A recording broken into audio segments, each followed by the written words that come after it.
Good afternoon. I'm forewarned meteorologist Kim Adams. Look at those crystal clear blue skies and temperatures in the 80s, but we do have some rain ahead for the weekend. I'll talk about it in the forecast coming up. Also, first at 4, breaking news. We are learning about an arrest in the case of some top secret documents posted online. Gun control advocates are on the brink of another win here in Michigan. We have the results of a new vote, plus this victory lap for Governor Gretchen Whitmer. And here's Paula. We take a look at the so-called abortion pill and the ethics behind the judicial rulings of stopping it, curtailing it, or preventing it from being manufactured. Local 4 News starts now with a breaking news alert. Good afternoon to you, and thanks so much for joining me. I'm Christy McDonald in for Karen Drew. We start with breaking news in the case of top secret Pentagon documents leaked online. In the past hour, Attorney General Merrick Garland confirmed a Massachusetts Air National Guard member has been taken into custody. This is the first video of his arrest. Investigators believe the Guardsman, who specializes in intelligence, led the online group where the documents were posted. Garland gave a very brief update just a short time ago. Today, the Justice Department arrested Jack Douglas Teixeira in connection with an investigation into alleged unauthorized removal, retention, and transmission of classified national defense information. Teixeira is an employee of the United States Air Force National Guard. FBI agents took Teixeira into custody earlier this afternoon without incident. The Attorney General also cautioned this is an ongoing investigation and said the suspect would appear in court in Massachusetts. We are still gathering new information and will have an update on the arrest on Local 4 News at 5 today.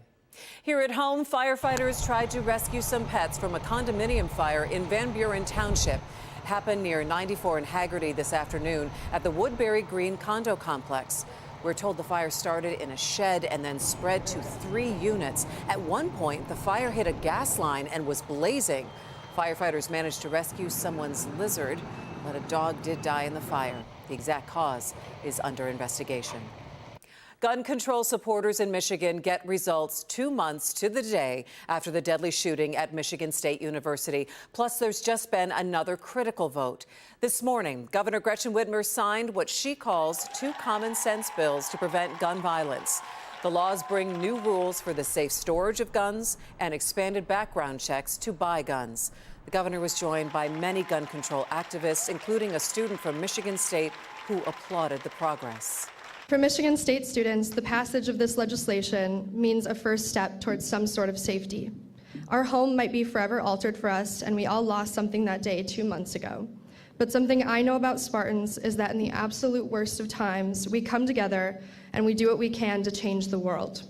Between 2019 and 2021, the number of kids and teens killed by guns rose 50%. 50%. We don't have to live like this, and today we are showing we are not going to anymore. Yes. And this afternoon, the State House just passed its version of a so-called red flag law.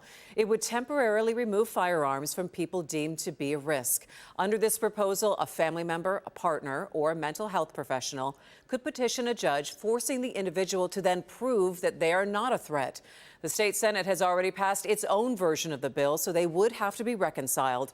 Tonight at 5, we will have another progress report on the gun debate live from Lansing for you.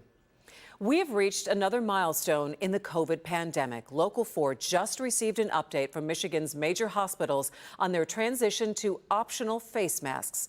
For example, Corewell Health, formerly Beaumont, will start using optional masks for patients and staff starting tomorrow at 6 a.m., except for long-term care, skilled nursing facilities, and transplant clinics.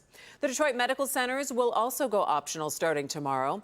And so will Henry Ford Health, except for inpatient areas where they care for immunocompromised patients.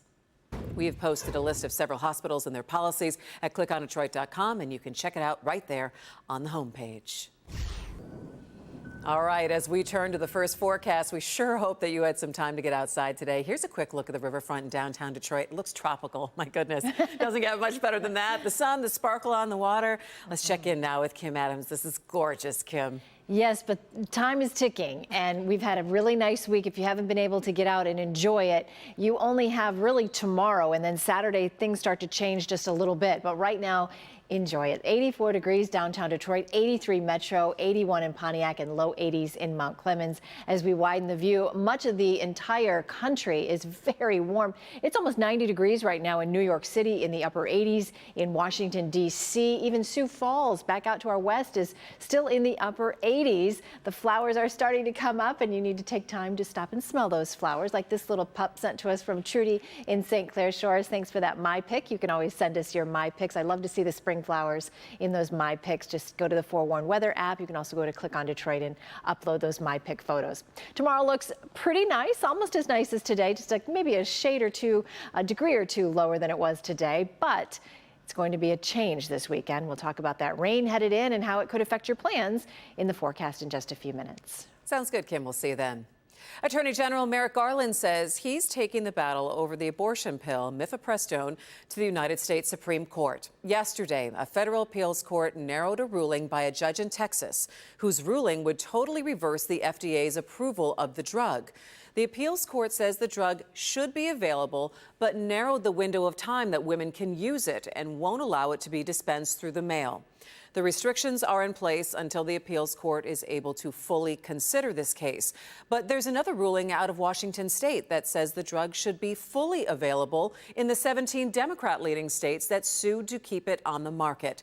The Attorney General says the Justice Department plans to seek emergency relief from the Supreme Court in this case. And the battle over abortion is being fought on so many fronts, in the courts, in state legislatures, and really in many of our own families. And this fight over the abortion pill also spills into the medical and ethical considerations. Our Paula Tutman has been gathering more viewpoints for all of us to consider. Paula.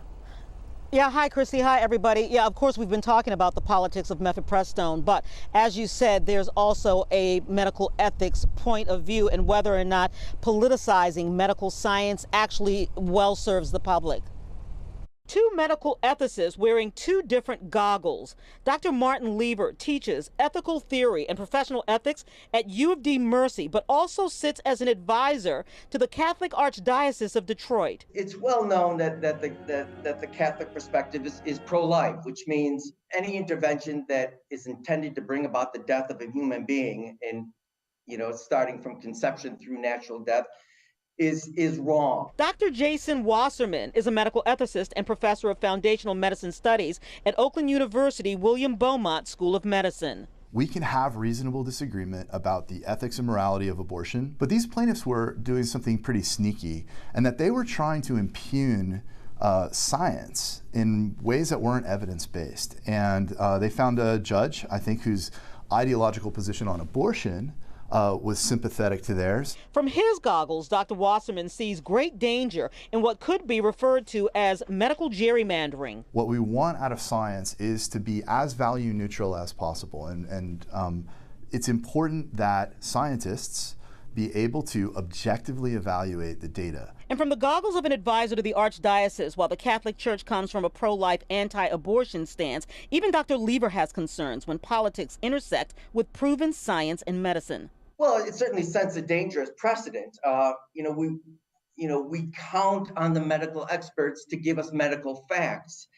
If we allow value judgments to interfere with just the acceptance of what is factually the case, we can't even have a good ethical conversation. Both doctors fear that the slippery slope is that allowing a judge to rule on proven medicine, science, and pharmacology could be a threat to medical care in other ways. Perhaps birth control pills will be next, which also treat other maladies, or hormone therapies for transgender people that have other medical benefits for other conditions. The primary worry that we should have about pharmaceutical development going forward from this ruling is that companies looking at this ruling may shy away from the development of drugs that they think are ideologically controversial. The courts don't have any business, trying to redefine what is or is not a medical fact. Lots of opinions on this. These are just two opinions. These two particular ethicists, however, do believe there needs to be healthy dialogue on the ethics of certain drugs, even disagreement. They absolutely agree there can be disagreement, but they don't believe that the agenda-driven judicial rulings are helpful once science has been proven. Christy? All right. Thanks so much for that report, Paula.